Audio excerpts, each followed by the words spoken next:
Henry David Thoreau nació el 12 de julio de 1817 en la casa de su abuela en Concord, en el estado de Massachusetts, en los Estados Unidos. En aquella época, la pequeña ciudad contaba con 2,000 habitantes.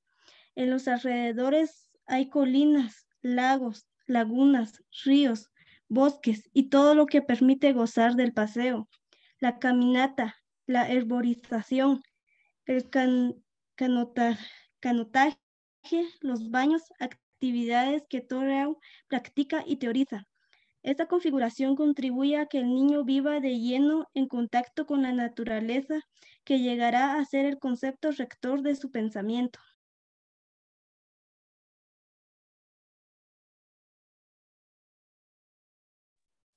En el fondo del jardín corre un arroyo que se vuelca en el río Luminark, que desemboca a su vez en los lagos vecinos.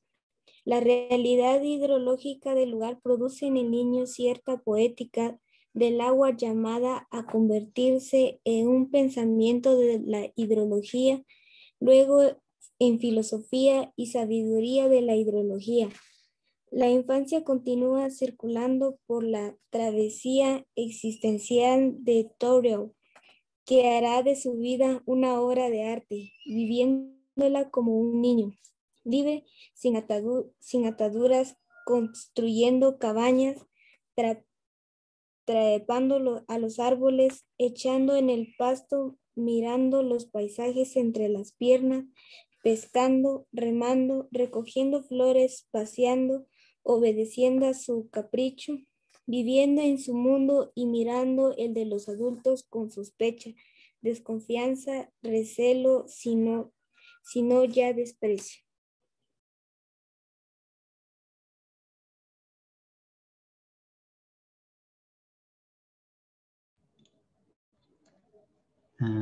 Sus padres se mudaron con frecuencia durante un viaje entre Boston y Concord, a donde llegan para instalarse. Thoreau atraviesa los bosques y los campos que lo conducen a la laguna de Walden.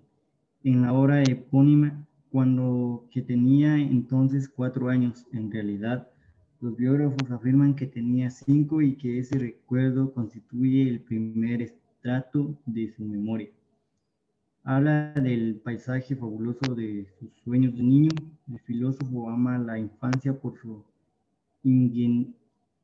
ingenuidad, su verdad, su pureza, su carácter indemne a toda perversión de la civilización, pues la cultura se construye la mayor parte del tiempo negando la naturaleza y despreciándola toda su vida. Thoreau opone naturaleza y cultura, pues piensa que la primera cura a la segunda y que si nos entregamos a esta última, nos alejamos de la otra. En suma, que solo la naturaleza recobrada, preservada, comprendida, conocida, puede servir de cultura digna de ese nombre. Del agua perdida del arroyo que recobra el fondo del jardín, de la casa de la abuela al agua recobra de la laguna de Walden, pasando por agua lúdica del canotaje del río o del agua viva, que la estructura de las redes subterráneas secretas y misteriosas. En Thoreau, la textura geológica corresponde a una textura intelectual. La forma del espacio hidrológico genera la forma de un mundo mental en el que el filósofo se pasea por encontrar el sentido del tiempo perdido y gozar del tiempo recobrado.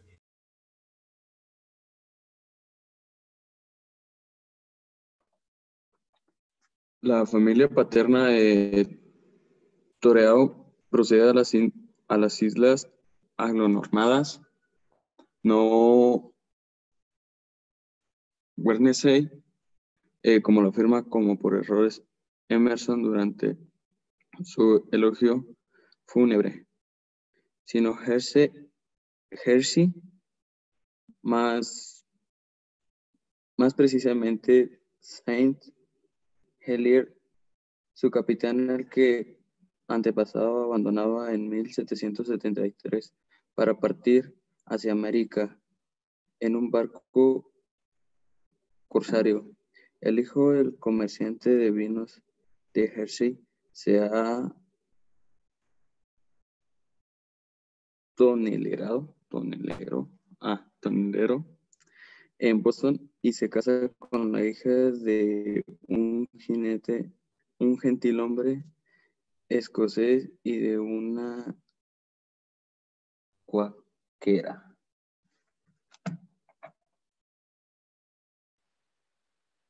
En su obra, Torreal no habla jamás de sus antepasados.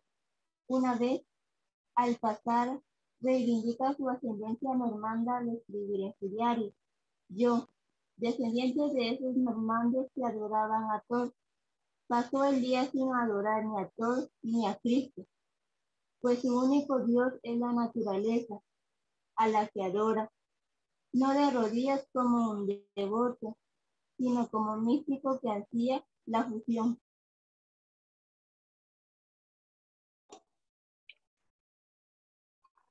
Más tarde, en 1824, abre una fábrica de lápices. Cuando Thornhill lleva un perfección de la fábrica de esos objetos que han llegado a ser una referencia mucho más allá de los límites de Concord, se detiene temerosos de caer en la ruina y con el deseo de reinventar su vida sin repetirla. Su familia lo envió a las mejores escuelas donde resultan ser alumnos brillantes, sobresalientes en griego y en latín. Adquiere el gusto por la traducción del autor antiguos, una posición que nunca lo abandonará.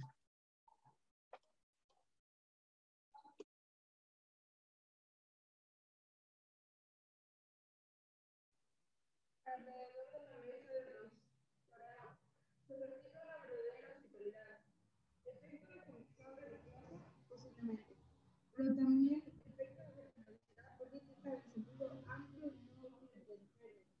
Su ubicación se convierte en el punto de encuentro, esa cultura de discusión, una especie de cuartel general para los militares abolicionistas, esclavos colectivos e encuentran ahí su puerto de paz y tranquilidad. La cocina nunca se vacía, el filósofo pasará por sus vidas aspirando la hospitalidad y pretendiendo hacer la menor cantidad de visitas y recibir el menor número de posibles visitantes. Los padres abren las puertas de su casa, Torreal cierra las de las suyas. Se ha construido lo más pequeña que se le ha sido posible. Padres filántropos, hijo misántropo.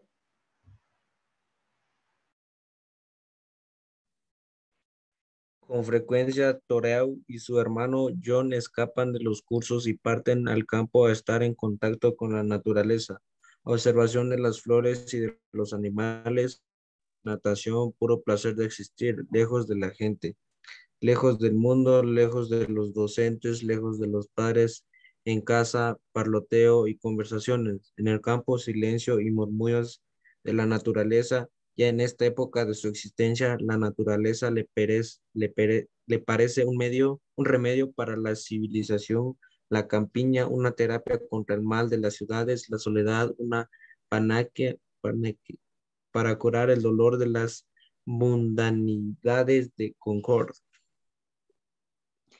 Termina, por favor, la lectura, David.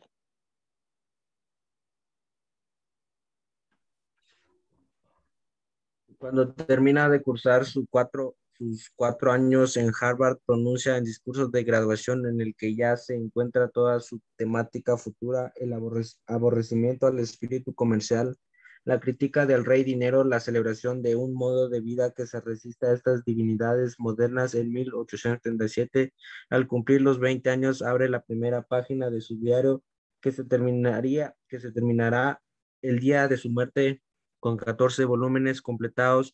24 años después, en él, Torreal acumula material que nutre sus libros autónomos, toma notas y consiga brevemente sus observaciones afectadas en la naturaleza.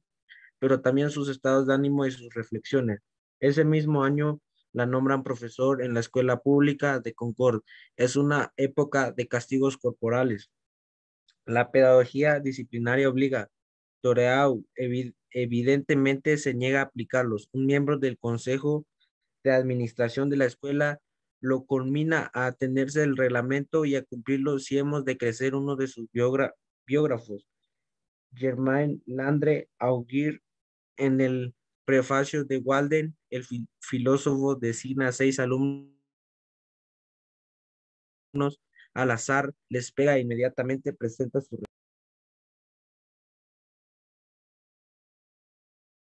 Muchas gracias. Muy bien. Entonces ahora